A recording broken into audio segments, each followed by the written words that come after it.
El 20% de los accidentes fatales se producen en los automóviles. Y en este país, pues con mayor razón. Anoche observaba en las noticias 36 vehículos impactaron, colapsaron en un accidente de tránsito, incluso aquí mismo, sobre el Highway 85.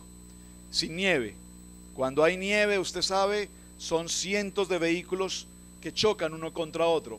Pero no quiere significar esto que no manejes. ¿Está conmigo? El 20% de los accidentes fatales, es decir, de muerte, se producen en accidentes de tránsito. Y esto no significa que tú dejas de manejar. Ahora bien, el 18% de los accidentes que se suceden en casa se suceden por errores normales de casa, y eso no significa que tú no quieras vivir en una casa. El 15% de los accidentes que se suceden sobre las vías a los peatones se suceden de manera muy casual, una alcantarilla destapada, por decir algo así, dar un paso en falso de la acera, y no significa esto entonces que tú no camines en las calles. Nosotros nos hemos acostumbrado a mirar estadísticas y la gente dice, el fumar produce cáncer, y sin embargo yo veo que es muchísima la gente que fuma y fuma y fuma y fuma, amén, y finalmente ni siquiera mueren de cáncer, a lo mejor mueren de un paro cardíaco o de un resbalón en la nieve, yo no sé, de otra circunstancia muy distinta. Pero observen, hablando de estadísticas, hay una estadística que me impresionó muchísimo. El 0.001% de posibilidades de que dentro de la iglesia una persona sufra un accidente adorando a Dios. El 0.001% de que estando dentro de la iglesia una persona sufra un accidente adorando a Dios. Y sin embargo, nosotros nos descuidamos y no venimos a estar en el tiempo con Dios. Seguimos conduciendo automóviles sabiendo que hay un alto riesgo de accidente. Seguimos siendo peatones. Seguimos practicando deportes muchas veces que ni sabemos desarrollar. Seguimos haciendo actividades que sabemos que nos pueden producir fatales accidentes, y el único que no nos produce un accidente es adorar a Dios, y sin embargo no lo hacemos. Tremendo, ¿verdad? Ahora bien, cuando vamos a hablar de por qué nos hundimos, yo quisiera hacer una pregunta, usted contéstela de manera personal. Durante este transcurrir de año, ¿ha sentido una o más ocasiones hundirse, sentir que todas las expectativas y las esperanzas de tu vida se han ido, se han alejado, se han agotado, ya no hay opción? Ya este año pasó y no alcancé una meta, no alcancé un propósito, no alcancé algo que tenía preparado para hacer. Yo creo que si alguien se encuentra en esa situación, por favor, el día está especialmente preparado para ti. Si observamos las noticias del día a día en los periódicos o en la televisión, las noticias que escuchamos en el globo terráqueo son aterradoras. Estamos viendo cientos de personas morir, atentados terroristas, guerras de nación contra nación, pueblo contra pueblo, dificultades a nivel familiar, homicidios, suicidios. Ahora mismo David Roberto me hablaba de un compañero de su escuela, trató de suicidarse en estos días. Digo trató, es decir, lo hizo y no logró su cometido. Apenas un niño de 12 años tratando de quitarse la vida aquí en una escuela local. Estamos viendo que alrededor nuestro las entidades bancarias se hunden, la economía viene en picada, lugares alrededor del mundo sufriendo catástrofes, huracanes, tormentas de nieve, huracanes, tsunamis, etcétera, etcétera, etcétera. Y cuando nosotros vemos todo esto, la expectativa del nuevo año, se hacen ajustes económicos para el nuevo comienzo, y los ajustes económicos son irrisorios, se reducen los salarios, se crean expectativas que no alcanzamos. En conclusión, podemos ver que todo lo que gira gira a nuestro alrededor, dígalo conmigo, se está hundiendo. Todo lo que gira a nuestro alrededor se está hundiendo. Usted mira alrededor, se hunden las familias, se hunden las leyes favorables al pueblo. Hoy en día se levantan leyes nuevas favoreciendo al homosexual, a las lesbianas, favoreciendo el porte de armas, etcétera, etcétera. Y los principios, la moralidad, la palabra de Dios se prohíbe en las escuelas, la palabra de Dios se prohíbe en los lugares públicos. Nuestra economía está en crisis, las naciones están en crisis, los gobiernos en corrupción. Todo lo que gira a nuestro alrededor se está hundiendo. Y lastimosamente tenemos que pensar entonces, me estaré hundiendo también como lo dice la economía, como lo dicen las noticias. Tenemos que llegar a una circunstancia terrible en todo esto. Y es verdad, hermanos, dígalo conmigo, me estoy hundiendo. Y hay una sola respuesta. Mira al que tienes al lado y dile, pero hay una solución. Y la solución se llama Jesús. La solución se llama Jesús. Estamos celebrando los tiempos de natividad. Regalos, fiestas, alimentos, celebración, gloria a Dios, lo vimos. La Navidad es un tiempo de gozo, es un tiempo de salvación, es un tiempo de redención. Pero la Navidad es un tiempo de milagro, el milagro más grande de la humanidad. Dios ha nacido en la vida de Jesús. Dios nos ha dado a su único hijo. Juan 3:16 nos dice que nos ama tanto Dios que nos entrega a su único hijo para que todo el que en él cree no se pierda, mas tenga vida eterna. Oh, gloria a Dios, Navidad. Esa es la Navidad que celebramos. Esa es la salvación que nosotros tenemos y ese es el tiempo que nosotros esperamos vivir a la vida de la iglesia en este tiempo. Amén. Observen algo interesante en este texto que hemos tomado. Jesús dice a sus discípulos, vayan al otro lado de la ribera en Betsaida y mañana hablamos. La distancia entre el lugar donde ellos se encontraban y pasar al otro lado de la ribera era de aproximadamente 2 horas en remo normal, 12 hombres remando o 3 o 4 remando y los demás escuchando, pero la distancia es relativamente corta. Sin embargo, leyendo el texto, ustedes escucharon una frase extraordinaria. Jesús les da una orden y les dice, vayan al otro lado de la ribera. Entre tanto, yo voy a orar. Y dice que mientras él estaba en la oración, él pudo ver, me impresiona esta frase, lo leímos en el Evangelio de Marcos, dice, él pudo ver a sus discípulos en medio de la tormenta. Ahora dígalo conmigo, Jesús sabe. Jesús ve la tormenta que yo estoy atravesando.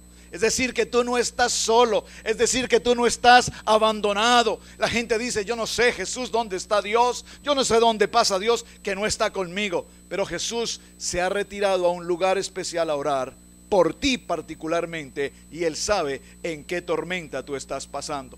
Vayamos a las notas, por favor, en su paracha, y acompáñenme a desarrollar los textos. Si estamos en esa sensación de hundirnos, de crisis, de adversidad, de dificultad, en el trabajo, en el matrimonio, en el hogar, en la economía, en algún punto de tu vida, en una relación de pareja, de novios, en la escuela, en la academia, en la universidad, en tus negocios, donde quiera que estés siendo afectado por una crisis, por una tormenta, lo primero que quiero que tomes en cuenta es que sé que me estoy hundiendo cuando no puedo ver mi camino, cuando yo no veo con claridad hacia dónde voy, cuando yo no veo con claridad cuál es mi dirección. Siempre he preguntado a mis hermanos en este lugar, ¿por qué tú estás en Estados Unidos? Escucho respuestas ambiguas. El sueño americano, lo siento, olvídate del sueño americano porque vas a vivir una tremenda pesadilla americana. Entonces hemos venido y no vemos un camino con claridad hacia dónde dirigirnos. Por lo tanto, esa sensación de hundirnos, lo primero que el Señor nos enseña en este texto es, sé que me estoy hundiendo cuando no puedo ver mi camino. Dice la palabra que para cuando el Señor despidió a la multitud y los discípulos fueron en la barca, lo primero que nos dice Juan 6:17 es: entonces ya había oscurecido. ¿Sientes que en tu vida ha oscurecido algo? ¿Sientes que en tu vida hay una oscuridad que no te permite ver con claridad? Se hizo una oración extraordinaria hace un momento. Veo los papeles de migración, gloria a Dios. Veo luz, porque en la oscuridad tú no vas a ver nada. Entonces lo primero que Él nos dice es que en medio de esa oscuridad tú pierdes tu dirección, tú pierdes el camino específico hacia donde debes ir. Segundo, sé que me estoy hundiendo cuando siento que estoy por mi propia cuenta, y quisiera detenerme aquí una hora por lo menos. Lastimosamente estamos donde estamos porque nos movemos en nuestras propias fuerzas, tomamos nuestras propias decisiones, tomamos nuestros propios riesgos. Entonces invertimos en lo que no es importante, hacemos de nuestro tiempo innecesario y lo convertimos en pasatiempo, y perdemos el propósito que Dios tiene para nosotros. Cuando me estoy hundiendo es porque estoy haciendo las cosas por mi propia cuenta. Permítame colocar un ejemplo sencillo al respecto. Muchas gentes dicen: he venido a este país con un propósito, he venido a este país a alcanzar una meta. Pero es tu meta, es tu propósito. La pregunta es: antes de salir de donde saliste, ¿le preguntaste a Dios: Dios, ¿es tu propósito que yo vaya? ¿Es tu propósito que yo empiece este camino? ¿Es tu propósito que yo haga esto? Gentes que quieren empezar en una empresa, en un proyecto, y lo hacen en su corazón, en su fuerza, en su capacidad. Señor, ¿estás tú de acuerdo en este plan, en este proyecto? Señor, ¿estás de acuerdo en que me mude de ciudad hacia otro estado, hacia otro lugar? No, nosotros lastimosamente, ley migratoria en Alabama el año anterior, o este año, tal vez no el año anterior, una ley migratoria exigente, dramática. Si no se tiene licencia, si no se tiene esto, si no se tiene la otra, las gentes serán deportadas. En términos de un mes, Alabama fue absolutamente un estado fantasma. Se cerraron los cientos de miles de establecimientos, tiendas manejadas por gente inmigrante sin documentos. Observe que no estoy diciendo hispanos, estoy hablando de inmigrantes, porque hay asiáticos, hay de todas las nacionalidades en una condición similar. Pasábamos por Alabama y veíamos tiendas cerradas. La pregunta es: ¿por qué huyes? ¿Por qué tienes que temer? ¿Por qué nos movemos en el temor y en el miedo y en la angustia de una ley, si tú sabes que tienes a un Dios que está pendiente de ti y que Él te protege ahora? Si tú le dices al Señor: Señor, siento que me estoy hundiendo, pero Señor, háblame. Dime, ¿realmente permanezco en este sitio o debo ir a otro lugar? El Señor te dará la respuesta. Y si la respuesta viene de Dios, al lugar donde tú vayas, al lugar donde tú llegues, el Señor cuidará de ti. Amén. Número 3, siento que me estoy hundiendo cuando no estoy en mi zona de comodidad. Oh, sí, Señor. Aquí los discípulos viajaban en una embarcación muy cómoda. Ellos tenían experiencia en el manejo de las olas del mar, conocían del clima, conocían de las estrellas, conocían del radar, conocían del GPS que los conducía sin ningún problema. Pero repentinamente aparece una tormenta, vientos contrarios, y la tormenta toma tanta fuerza que ellos empiezan a sentir miedo y empiezan a sentir terror. Es decir, salieron de su zona de comodidad. ¿Cuántos de nosotros vivimos en esa zona de comodidad? Estamos tan cómodos haciendo lo que estamos haciendo que no nos atrevemos a hacer algo diferente, que no nos atrevemos a presentarnos con Dios, a hacer algo totalmente nuevo y a correr un riesgo, porque en todo lo nuevo que queremos emprender siempre se tomará un riesgo. Observen que en el Marcos 6:47 dice, la barca se hallaba en medio del lago. Ellos conocían ese territorio. Pero en Mateo 14:24 dice, y la barca ya estaba bastante lejos de la tierra. Aquí hay algo interesante. Los discípulos sabían que en 2 horas a más tardar estarían en aquel lugar. Sin embargo, ya tenían mucho tiempo remando con viento contrario y no avanzaban. Observe que el texto dice que el Señor se presentó con ellos en la vigilia, en la 4ª vigilia. Ya vamos a avanzar un poquito allí. Las olas eran tan fuertes que zarandeaban completamente la embarcación. Era un viento contrario. Por favor, levánteme la mano a alguien de este salón que durante este transcurrir de año haya tenido vientos contrarios en su casa, en su hogar, en su matrimonio, en su economía, en su salud, en sus hijos, en la iglesia, en su trabajo, en su ciudadanía, en este lugar.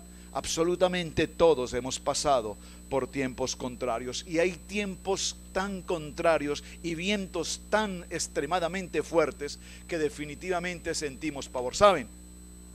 Cuando viene la época de huracanes en Estados Unidos, gracias al Señor estamos en una área, según los que conocen de estos temas, que dice que es una área donde no se sucede, pero yo con todo respeto no confío mucho en los expertos. Gloria a Dios por los que conocen, porque finalmente para que se produzca una circunstancia como esta, basta que se produzcan encuentros de vientos, unos más fríos, unos más cálidos, unos más calientes, y empieza una tormenta, y empieza un huracán.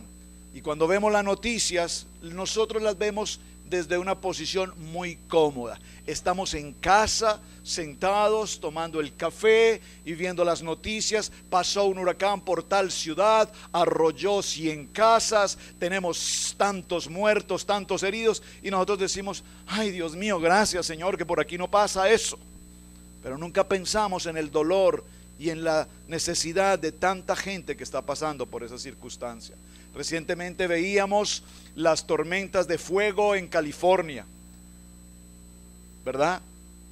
Y entrevistan a las gentes que han perdido absolutamente todo, absolutamente todo, sus recuerdos, lo que está dentro de su casa, sus ropas, sus prendas, es decir, absolutamente todo carbonizado. Y tal vez tú crees que estás viviendo tiempos difíciles y tiempos contrarios, pero si te das cuenta hay muchas otras gentes que están viviendo peores tempestades de la que tú puedes estar viviendo. Amén. Entonces el Señor nos quiere sacar del área de nuestra comodidad, y cuando nos saca del área de nuestra comodidad, los envía a ellos a un lugar que ellos conocían, pero que nunca habían vivido la experiencia tan extraordinaria de enfrentar una tormenta de esta capacidad. El agua estaba totalmente picado, dice Juan 6:18, pues los vientos eran extraordinariamente fuertes. Ahora, estoy luchando, pero estoy fallando. ¿Estás luchando contra esa tempestad? ¿Estás luchando contra esa contrariedad? Sí, estoy luchando contra ella. Y si nosotros logramos reconocer nuestras fallas, entonces podremos esperar. Por favor, mira al frente, a la parte superior, y lea conmigo lo que escribimos allí. Dice, 2014, año de plenitud. Y el número 7. Me preguntó alguien de dónde aparece ese 7, ¿qué significa? Súmelo. 2 más 1. ¿Están conmigo en el 2014? 2 más 1. 3 más 4, 7. Y 7 en la Biblia, ¿qué significa? Plenitud. 7 en la Biblia es el número perfecto. 7 en la Biblia es plenitud. Estamos declarando para el nuevo comienzo un año de plenitud. Dígame un amén. Dígamelo más fuerte. Un año de plenitud. Un año de plenitud no significa cuentas bancarias llenas, carros nuevos, casas nuevas. Pensamos que plenitud es dinero. No. Plenitud es tener el gozo, la alegría, la familia, el hogar, la salud. ¿De qué te sirve tener una cuenta bancaria con miles de dólares si ni siquiera puedes caminar, respirar el aire fresco, vivir una vida en armonía en familia? Año de plenitud es familia, es hogar. Dígalo conmigo, un año de plenitud es Cristo en mi corazón. Un año de plenitud es Cristo como nuestro invitado de honor. Un año de plenitud es tener a Jesús antes de tomar cualquier decisión, decirle: Señor, si tú estás conmigo, dime qué debo hacer en esta situación. Señor, si vas conmigo, ¿qué va a pasar en esta experiencia? Entonces ahora vamos a hacer la segunda pregunta. ¿Qué hace Jesús cuando sabe que me estoy hundiendo? Están en sus parachas, ¿verdad? ¿Qué hace Jesús cuando sabe que me estoy hundiendo? Número uno, interesante y precioso esto: Jesús ora por mí antes de que suceda. Extraordinario. Lucas 22:32 y Mateo 14:23 dice que Jesús había estado en la montaña orando por sus discípulos. Pero yo he orado por ti para que no falle tu fe. Y tú, cuando te hayas vuelto a mí, fortalecerás a tus hermanos, le dice a Pedro. Tal vez tú nunca habías escuchado esto. Cuando tú te estás hundiendo, Jesús está orando por ti. Qué linda esta palabra. Está orando por ti para que no falle tu fe, no para que tengas una fe gigante. Porque la palabra dice que si tuvieses fe tan solo como un grano de mostaza, le dirás a la montaña que se mueva y la montaña se moverá. Pero la fe no necesita ser tamaño litro. La fe es algo pequeño. Si tuviéramos tan pequeña la fe, el Señor hará algo grande sobre nosotros. Observen que estos hombres estaban en medio de una tormenta y lo que menos tenían ellos era fe. Ellos tenían pánico, ellos tenían terror, ellos estaban angustiados. ¿Estás angustiado por algo en tu vida? ¿Estás angustiado porque estás perdiendo algo importante en tu vida, en tu economía? Perdiste un trabajo, perdiste una situación familiar. ¿Saben? Ahora pasaba hace un momento acá en Cherryville y vi pasar un funeral y me preguntaba, no sé qué persona falleció en estos días, no vi el periódico, pero alguien falleció y hoy fue su funeral. Y yo decía: Dios, qué momento tan difícil, qué momento tan difícil. Y nosotros estamos llenos de gozo aquí en este lugar. Estamos tranquilos, estamos en familia, tenemos vida, tenemos esperanza. Si tu fe fuera tan pequeña como un grano de mostaza. Ahora bien, número dos, lo segundo que Jesús hace cuando estamos en medio de una tormenta es que Él se da cuenta de la lucha que estamos viviendo en esa tormenta. Escríbelo, por favor. En Marcos 6:48, vea esta frase tan extraordinaria. Dice: vio que los discípulos hacían grandes esfuerzos. Y así somos nosotros, hacemos esfuerzos humanamente por salir del problema. Y buscamos a un amigo que es amigo de un amigo que tiene un amigo que es amigo de un amigo que no nos sirve para nada. ¿Por qué nosotros confiamos tanto en el amigo y no confiamos en el amigo fiel e incondicional que es Jesús? Parece ser que cuando requerimos un consejo o requerimos la ayuda de alguien, siempre, repito, buscaremos a los amigos. Y aquí hay muchos hermanos que podrían dar testimonio de lo que estoy diciendo. Yo sé que esto es algo fuerte, pero cuando estamos en medio de una tormenta y en medio de una crisis, lo que menos tenemos a nuestro lado o a nuestro alrededor son amigos. ¿Alguien puede decirme un amén a eso? Extraordinarios amigos para el picnic, para el asado, para el partido de fútbol, para la cena, para la reunión social, sí. Pero cuando estás en medio de la tormenta, esos amigos darán la espalda, hablarán de ti, te juzgarán, te criticarán. Jesús, mi amigo fiel, Jesús, mi amigo incondicional. Jesús sabe la prueba que tú estás pasando. Y en el verso 31 o verso 4 mejor del capítulo 31 de Job, usted conoce la historia y no me voy a detener allí. Usted se pregunta, hay dos razones aquí interesantes. Número uno, hay gentes que no mantienen una fidelidad con Dios, y al no mantener una real, legítima y auténtica relación con Dios y fidelidad con Él, vienen sobre Él pruebas, adversidades y crisis. ¿Usted lo ha vivido alguna vez? Yo sé que todos lo hemos vivido alguna vez. Tratamos como de apartarnos del Señor un poco y jugar a que somos suficientemente capaces, y nos damos cuenta que empiezan pruebas y dificultades hasta que finalmente tenemos que decir: oh Señor Jesús, sin ti nada podré hacer. Pero viene el caso contrario. Tú eres una persona fiel en la iglesia, en tu ministerio, en tu llamamiento. Eres obediente en la palabra. Eres un hombre entregado completamente al Señor. Y sin embargo vienen las pruebas. Entonces tú te preguntas: Señor, yo soy fiel en la iglesia, yo soy fiel en ti, Señor. Yo no hablo de nadie, yo no murmuro de nadie. Trato de ser el hombre cristiano más idóneo posible. ¿Por qué pasan tantas adversidades en mi vida? Y no lo podemos entender. Pues léete Job 31:4 en adelante, toda esa historia, y usted encontrará la respuesta. Job, dice la palabra, que era justo y ninguno como él, pero perdió su esposa, perdió sus hijos, perdió sus fincas, sus ganados, sus tesoros, toda su riqueza, perdió su salud. Nadie podía acercarse a él. Su piel era putrefacta, asquerosa. Y era un hombre justo. Y siendo un hombre justo, el Señor permitió que Satanás lo pasara por esa adversidad. Tócalo, mas no su vida. Así es que aquí no se trata de ser un buen cristiano, ser un mal cristiano. Aquí se trata de que cuando Dios trata directamente contigo, Él sabe y Él conoce específicamente la tormenta por la que tú estás pasando, por la que has pasado o por la que puedes pasar. Amén.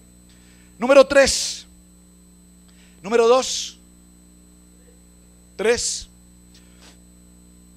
La tercera cosa que Jesús hace mientras estoy atravesando una tormenta es que Él viene en el momento de desesperación. Escríbalo, por favor. Él viene en el momento de desesperación. Los discípulos remaban y remaban y el viento en contrario era cada vez más fuerte. Estás pasando un año más. Escucho a mucha gente decir en este país: he venido a este país por 5 años. Yo con 5 años en este país estoy listo y me regreso. ¿Y cuánto tiempo llevas? 25. ¿Y qué haces aquí? Es que no he podido despegar. 25 años y no has despegado. ¿Por qué? Porque lo has hecho en tus propias fuerzas. Porque no lo has dejado a Él hacer en tu vida lo que Él tiene que hacer. Usted conoce esa historia mejor que yo, y usted conoce a cientos de miles de nuestros compatriotas paisanos hispano-latinoamericanos en esa misma condición. Entonces, cuando estamos en el momento más crítico, en el momento más adverso, cuando todo llega al final, ese es el momento perfecto en el que Dios se presenta contigo. Pero atención cuando Dios se presenta contigo. Ellos habían visto a Jesús obrar milagros, sanar enfermos, resucitar los muertos. Ellos habían visto a un Jesús obrar de manera sobrenatural. Apenas unas cuantas horas atrás multiplicó 5 panes y 2 peces. Pero nunca jamás esperaron que Él se presentara en medio de la tormenta en el mar. Cuando tú estás en medio de una tormenta, nunca esperas que el Señor se te presente.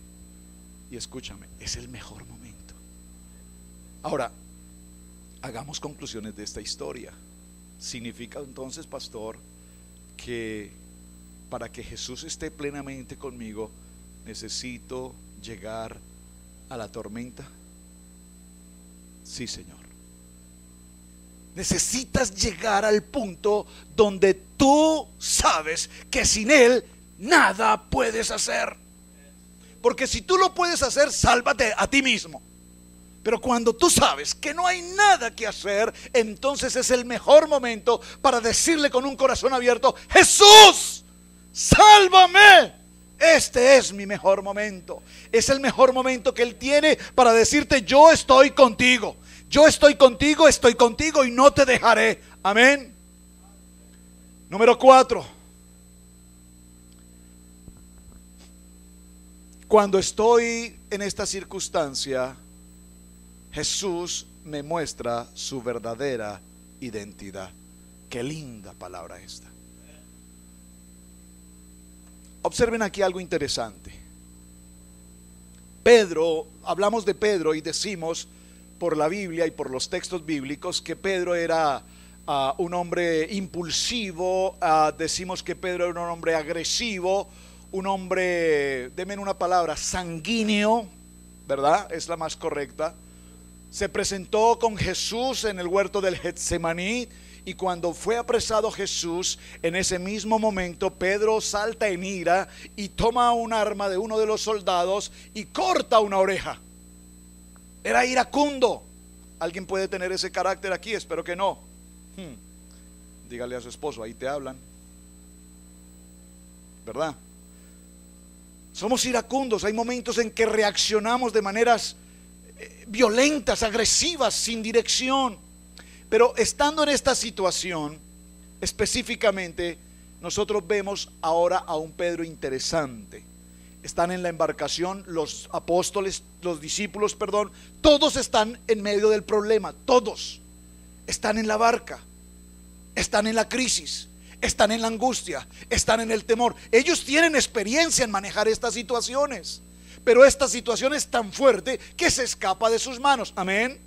Ahora bien, en la distancia, usted por favor, por un momento observe esa escena en sus corazones, y por un momento observe que en medio de su crisis, por fuerte que sea, en la distancia, sobre el agua, usted observa a un hombre. Es inexplicable. No tiene un salvavidas, no está colocado sobre una tabla de surfear. No, está simplemente allí caminando en dirección hacia ellos, caminando sobre el agua. Y los discípulos, al verlo, lo primero que ellos sienten es peor temor y miedo del que ya tenían. Aquí me causa interés este texto. Cuando los ángeles se presentan con alguien, le dice: no temas. ¿Lo han visto? Se presenta un ángel con María y lo primero que el ángel le dice es: María, no temas. Y cada vez que nosotros vemos los textos bíblicos, cuando un ángel se presenta delante de alguien, lo primero que el ángel dice es: no temas. ¿Saben? ¿Estás preparado, iglesia, para ver a un ángel? ¿Estás preparado para ver a Dios caminando hacia ti? Permítame contestar por ustedes. No estamos preparados. Anhelamos al Señor: Señor, con tu sangre cúbreme, con tu manto precioso cúbreme. Pero si le viéramos, diríamos: es un fantasma. Oh, es un avión, decía alguien alguna vez. ¿Quién es? ¿Estás preparado para ver a Jesús y tener la certeza que el que se acerca a ti en medio de la crisis y en medio de esa tormenta es Jesús? Ahora Pedro toma valentía en este texto, porque Pedro se incorpora en la barca, una barca que está siendo mecida fuertemente, a punto de estar destrozada, a punto de naufragar, y Pedro se coloca allí a la proa, y en ese momento él observa a la distancia y hace una pregunta importantísima: ¿eres tú, Jesús? ¿Eres tú, Jesús? ¿Eres tú, Jesús? Y él le dice: si realmente eres tú, dame una orden, dime que vaya y yo camine sobre el agua. Por favor, parafraseemos un poco este texto. Saludos. Saludos. Parafraseemos este texto. Estás pasando por una crisis en tu economía, en tu hogar, en tu salud, en tu familia, en cualquier área de tu vida. El Señor viene contigo y tú le dices: Señor, si eres tú, manda que yo camine sobre el agua. ¿Estás preparado para enfrentar un reto? Iglesia, es que nosotros queremos ganar los retos, alcanzar las metas con oraciones. Gloria a Dios por la oración. Fue lo primero que el Señor hizo en este texto, fue a orar. Pero para orar necesitamos actuar. Dígalo conmigo: por un carril sube la oración y por el otro carril baja la bendición. Pero para que la oración suba al altar santísimo, necesitas actuar. Necesitas actuar, necesitas actuar. Señor, bendíceme con un empleo. Bueno, sal a buscar el empleo. Señor, bendíceme con una mejor economía. Oye, por lo menos ahorra, maneja tu presupuesto. Pero tenemos fiestas, tenemos navidades, tenemos el mall y nos vamos a las tiendas y derrochamos y derrochamos y compramos cosas innecesarias. Y cuando escasea nuestra provisión en casa, el alimento, entonces decimos: Dios, qué situación tan difícil. No, no es ninguna situación difícil. No manejas adecuadamente una economía que Dios con toda bendición te bendice para que tú estés malgastando. Tenemos una familia que nos visitan de Colombia, nosotros visitamos con ellos, he estado llevándoles, conociendo las tiendas, los malls aquí y allá, y me comentan cosas increíbles. Lo que aquí a nosotros nos parece algo difícil, un costo, por decir algo, de un objeto, $18. Permítame dar el ejemplo de los lentes. Los lentes de la hermana le cuestan en su país $1,000. Unos lentes sencillos, $1,000. Mientras yo le decía, aquí tú haces un examen en una tienda óptica y te entregan 2 pares de lentes de excelente calidad por $69. Las diferencias son abismales, terrible. Pero cuando visitábamos las tiendas con ellos, yo podía ver particularmente a nuestra comunidad comprando.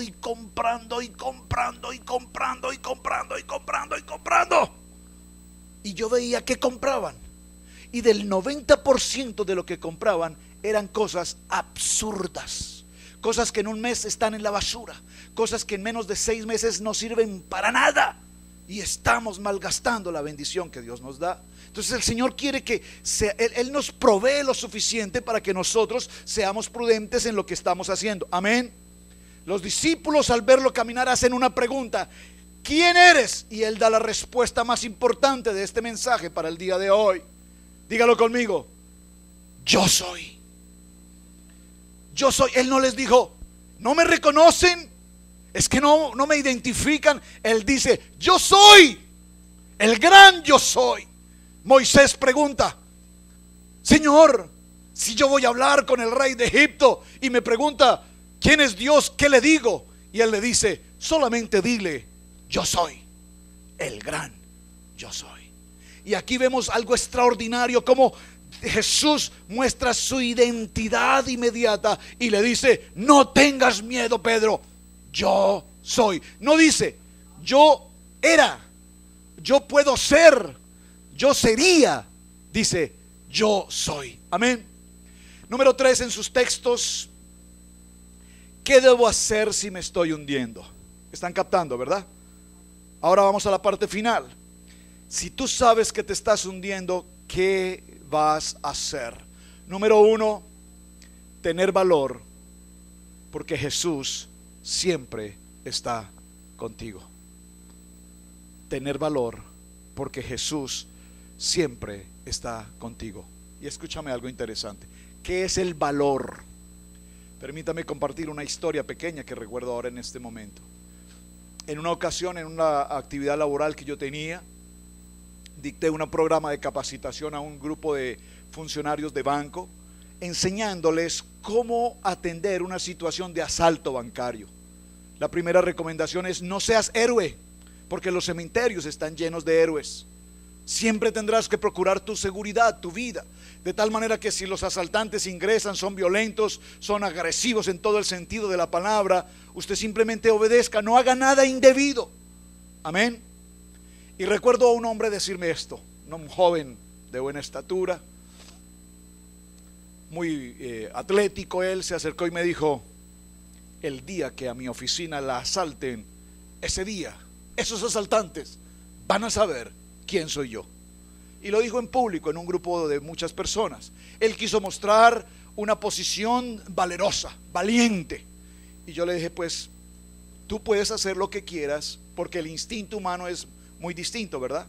El instinto humano en cada persona es diferente. Pero yo te sugiero que si alguna ocasión tu oficina es asaltada, por favor, no corras riesgos. Obedece simplemente lo que te dicen. Pues alguien diría: preciso, el jefe de seguridad les envió los asaltantes. Al día siguiente los asaltaron. Al día siguiente. calle 32, carrera séptima. Nunca se había asaltado esa oficina. Al día siguiente los asaltaron. Me llaman a la oficina para asistir al lugar. Voy a revisar lo que ha pasado. Y aquel hombre de buena estatura, muy valiente en su expresión, ¿van a saber quién soy yo, esos hombres? Tuvimos que traer carpinteros para sacarlo de debajo del escritorio, porque en el momento del asalto su pánico, su terror, su miedo fue tan profundo que no sabemos cómo se insertó. Vamos a decirlo, es como si algo pasa, yo me meto dentro de este púlpito, yo no sé si puedo pasar por ahí, pero ahí quedó. Entonces yo fui a esa oficina y en medio de su apretón, allá metido en ese hueco, le dije: oh, ahora veo quién eres tú, un cobarde. Y ese era el que yo necesitaba, porque no quiero héroes siendo capaces de hacer cosas. El Señor aquí lo que nos está diciendo es: tú tienes que ser un valiente, y un valiente es aquel que obedece la palabra. ¿Alguien deme un amén? Valiente es aquel que obedece la palabra. Si toda la iglesia en el cuerpo de Cristo universalmente fuésemos valientes y obedeciésemos la palabra, no tendríamos tantas adversidades, críticas, luchas, combates que vemos hoy en la iglesia, en el cuerpo de Cristo. Hermanos contra hermanos, pastores contra pastores, denominaciones contra denominaciones. Nada de eso viene de Dios. Pero no tenemos la valentía de sentarnos como hermanos en Cristo y vivir la palabra con la transparencia. ¿Recuerdan ustedes estas pulseritas que se usan de goma? Usualmente los muchachos todos tienen allí. David tiene uno, Sebastián, todos veo que tienen una de estas. Y una frase que impactó mi vida alguna vez: ¿qué haría Jesús? Una pregunta: ¿qué haría Jesús? Y esa pulsera deberíamos tenerla todos. ¿Qué haría Jesús en esta situación? ¿Qué haría Jesús en medio de esta crisis? ¿Qué haría Jesús en medio de este problema? ¿Qué haría Jesús en casa en medio de un disgusto? ¿Atacaría, golpearía? ¿O qué haría Jesús? Manejaría esta situación con amor. Aquí vemos entonces: yo soy, no tengas miedo. Número 2, necesitas tomar un riesgo de fe. ¿Qué se me hizo mi hermana Alicia? Necesito gente que tenga fe en un plan, en un proyecto para el nuevo año. Viene un nuevo año, ¿y qué va a pasar con el nuevo tiempo? Rodar y rodar y rodar y rodar. Eso quedó muy lindo para Vicente Fernández o José Alfredo Jiménez. La vida es rodar y rodar y rodar. No para los hijos de Dios. El nuevo tiempo tiene que ser un nuevo comienzo, con metas, con planes, con proyectos, con expectativas de ir, de subir, de alcanzar, de mejorar en todos los aspectos, en tu salud, en tu hogar, en tu matrimonio. La vida espiritual tiene que crecer. El nuevo año necesita correr riesgos. No los riesgos que la gente dice, no lo podrás hacer, porque cada vez que tú presentas un proyecto a alguien, ese alguien lo primero que te dice es: no creo, ¿sabes? No vale la pena, ni lo intentes. Conozco de mucha gente que ha tratado de hacerlo y les ha ido mal. No me importa si a 1000 gentes le ha ido mal. Esto me lo dio Dios, esto viene de Dios, y porque viene de Dios, yo sé que esto va a salir bien. Amén. No esperes a que a la gente le guste. No esperes a que la gente le parezca que está bien. Solamente toma una palabra de Dios sobre tu vida. Es una promesa que Dios tiene para ti.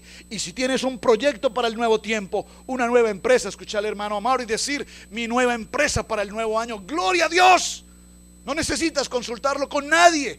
Si Dios te dio esa palabra, brazos abiertos, adelante. Hay una promesa de Dios, se va a cumplir. Debes tomar el riesgo.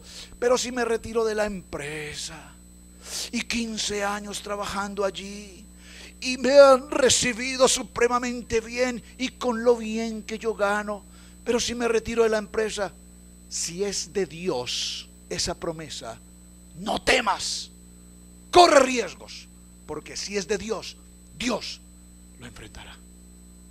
Dios es el que va adelante, no tú. Yo lo digo por testimonio y por experiencia, y muchos conocen esta historia.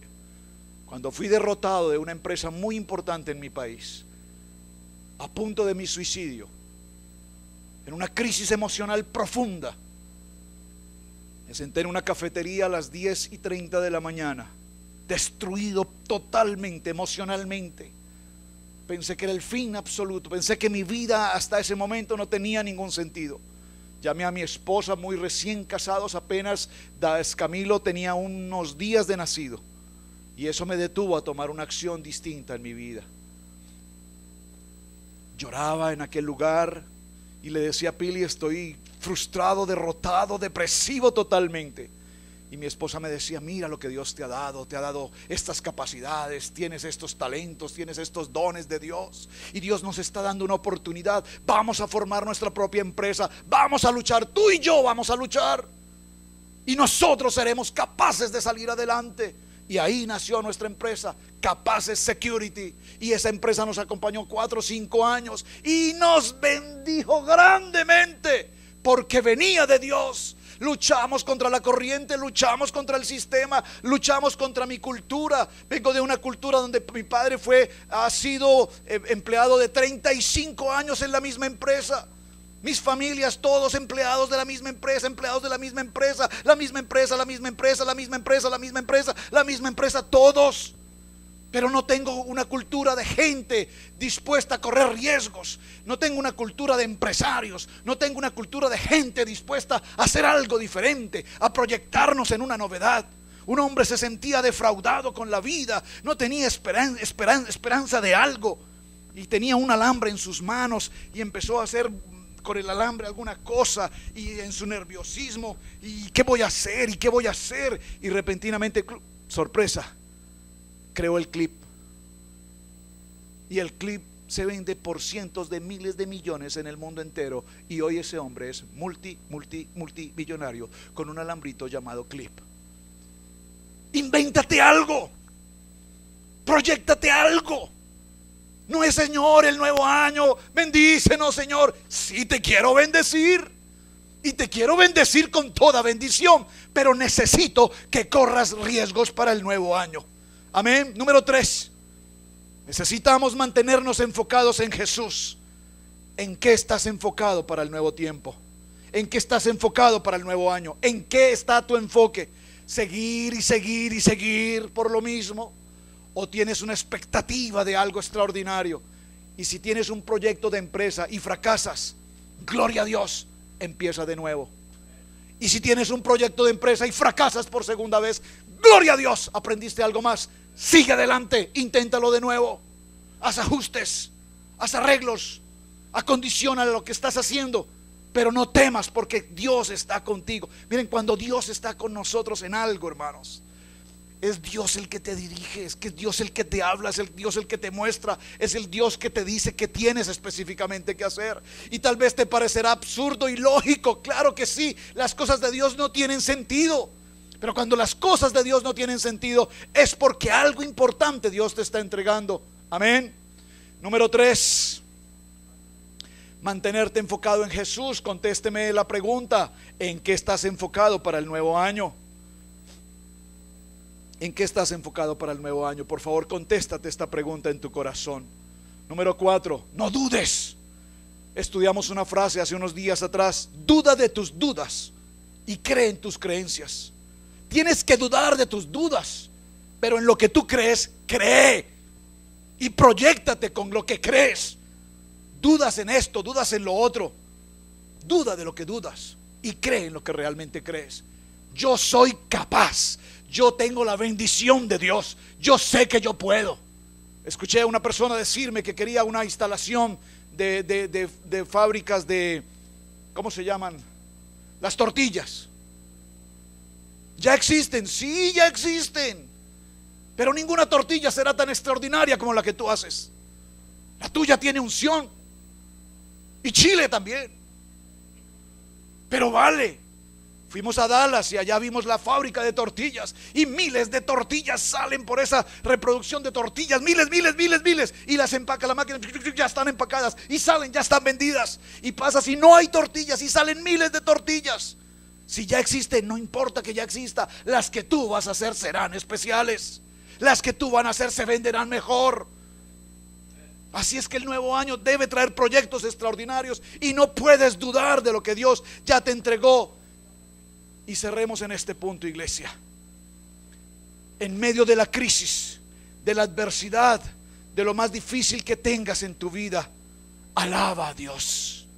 Alábalo con todo tu corazón, alábalo, alábalo, alábalo. Señor, gracias Dios, te alabo, te alabo. Crisis financiera, gloria a Dios, te alabo. Crisis en tu hogar, gloria a Dios, Señor, te alabo, porque yo sé que tú estás presente en este lugar, amén. Y si estás luchando, es importante que reconozcas tus fallas, en qué estás fallando y qué necesitas cambiar para el nuevo año. ¿Estás fallando en tu oración devocional? ¿Estás fallando en tu relación personal con Cristo? Dijo el hermano Sebastián, no es suficiente venir a la iglesia por sentarnos, se lo hemos dicho 1000 veces. No es venir para que les veamos su cara, gloria a Dios. Es venir para que tengas un encuentro personal con el Señor, amén. Así es que, mis hermanos, vamos a ir. Hermana Pili, ¿puedes acompañarme un momento, por favor? Déjeme solamente cerrar con esta expresión final. Iglesia, conozco sus corazones, sus vidas, y sé profundamente las dificultades, adversidades, crisis, tormentas que hemos pasado juntos en diferentes ocasiones. Pero yo quiero pedirles algo, iglesia. Por favor, en medio de lo muy difícil que pueda ser la experiencia que estamos viviendo, hemos vivido, démonos la oportunidad de empezar algo nuevo, haciendo un sacrificio con el Señor y haciendo una promesa con Dios. Saben, hay una cosa que se llama el año sabático. Yo quisiera que la iglesia tuviéramos el año sabático. Yo no sé si alguien lo ha pensado en algún momento. El año sabático es un año de consagración a Dios. No quiero decir con esto que vamos a tener un año de consagración y los demás de desorden, no. Pero quiero decir con esto que es interesante que en tu vida personal, si no lo hacemos a nivel iglesia, cuerpo aquí, hazlo de manera personal con Dios. Señor, en medio de las tormentas y adversidades por las que tú nos permites pasar, en medio del momento más difícil, tú siempre vienes. Y cuando sabes que me estoy hundiendo en una fe, en una promesa, Pedro tuvo la fe de salir. Pedro tuvo el riesgo de salir a caminar en lo absurdo sobre el agua. Pero cuando se desvía por un momento de Jesús, inmediatamente se hunde. E inmediatamente Jesús lo toma de su mano y lo coloca de nuevo sobre la barca. No temas que te puedas estar hundiendo, porque Jesús está atento inmediatamente a recogerte. Pero para el nuevo comienzo necesitamos hacer un compromiso con el Señor, reconocer las innumerables fallas que tenemos, son muchas, pero decirle a Dios: en este nuevo comienzo de plenitud, quiero tener un año sabático contigo, Señor. Un año de consagración, un año de relación. Proponernos en nuestros corazones que Él sea definitivamente el centro de nuestra vida. No es suficiente, dice la canción, solo con cantar. No es suficiente solo con decir. Es necesario morir. Yo los invito, iglesia, para que lo acompañen. Es algo que tengo puesto en mi corazón. En mi corazón, en mi corazón. Les confieso, es algo que tengo en mi corazón. Quiero hacer un año de consagración en todas las áreas donde mi vida ministerial, pastoral, como esposo, como padre, como amigo, como persona de este país haya fallado. Entregarle este año de plenitud al Señor con todo nuestro corazón. Hemos fallado en miles de cosas. Hemos tenido a Jesús, a Dios, distante de nuestras vidas en muchas cosas. Hemos hecho lo que queremos hacer, como nos parece que tenemos que hacer, y terminamos siempre culpándole a Él. Y Él lo único que ha querido hacer es extender su mano y sacarnos de la tormenta. Padre, te doy gracias en esta tarde. Señor, gracias por esta preciosa palabra, Señor. Señor, yo sé que tu iglesia ha pasado por tormentas borrascosas, vientos contrarios, pero hasta aquí nos has permitido llegar, y de aquí en adelante sabemos que tú estás con nosotros. Señor, fortalece nuestros corazones para apartar el temor, la duda,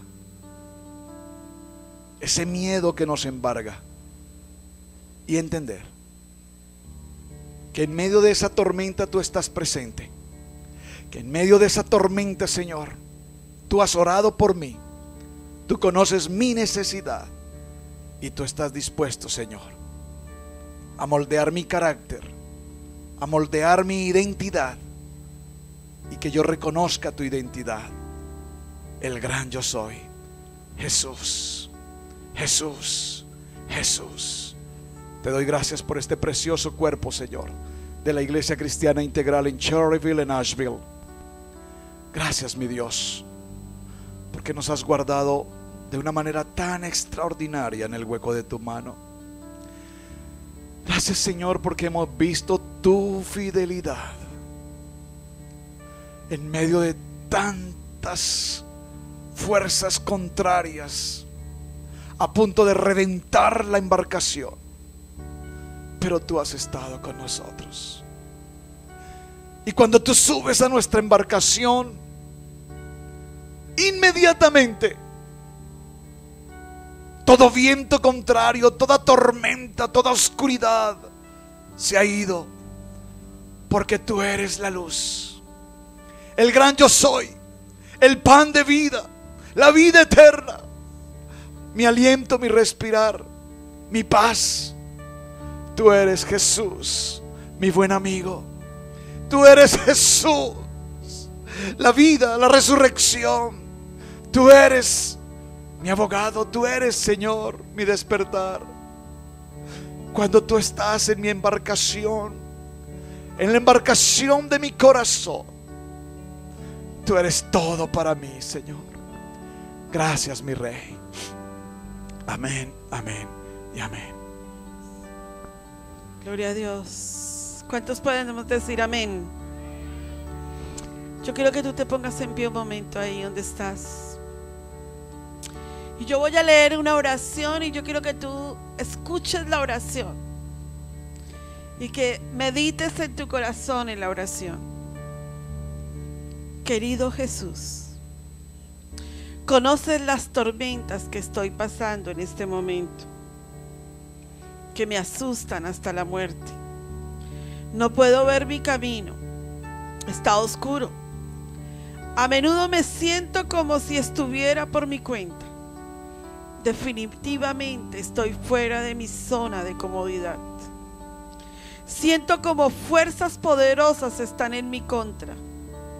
Estoy siendo sacudido y maltratado a mi alrededor. Las aguas son ásperas y los vientos están contra mí. He estado luchando durante horas, pero he fallado. No estoy más cerca de la seguridad de lo que estaba hace horas atrás. Gracias por orar por mí, Señor. Gracias porque sabías que esto iba a ocurrir, incluso antes de que ocurriera. Gracias porque estás intercediendo por mí en el cielo ahora mismo.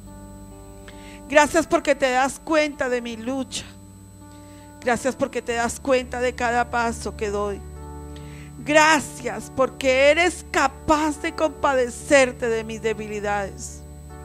Gracias porque tú vienes a mí en mi punto de desesperación. En la cuarta vigilia vienes a mí caminando sobre mis problemas, sobre mis dificultades. Y aunque me veas asustado, Señor, gracias. Gracias porque has prometido que nunca me vas a abandonar como un huérfano en la tormenta, sino que llegarás a mí. Yo quiero que todos repitan conmigo: ayúdame a verte en esta situación. ¿Podría decirlo más fuerte, iglesia? Ayúdame a verte en esta situación. Ayúdame a tomar coraje porque estás conmigo. Dígalo. Ayúdame a tomar coraje, porque estás conmigo. Ayúdame a no tener miedo, porque el gran yo soy está en mi seno. Ayúdame a creerte, Señor. Y ayúdame sobre todas las cosas a confiar en ti, Señor. Yo quiero que tú pienses en esta hora si vale la pena que pases a la mesa del Señor, creyendo que tú puedes solucionar tus propios problemas, o que tú eres capaz de hacerlo sin Dios.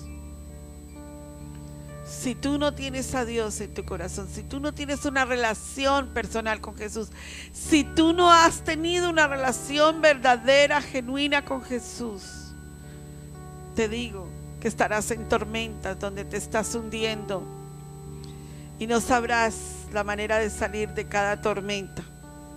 Así que si tienes a Jesús en tu corazón, estás confiado en que las tormentas vendrán, pero estarás agarrado de la mano de Jesús. Yo quiero darle la bienvenida a Elder Santibáñez. Eder es un amigo de Claudia que viene acompañando hoy.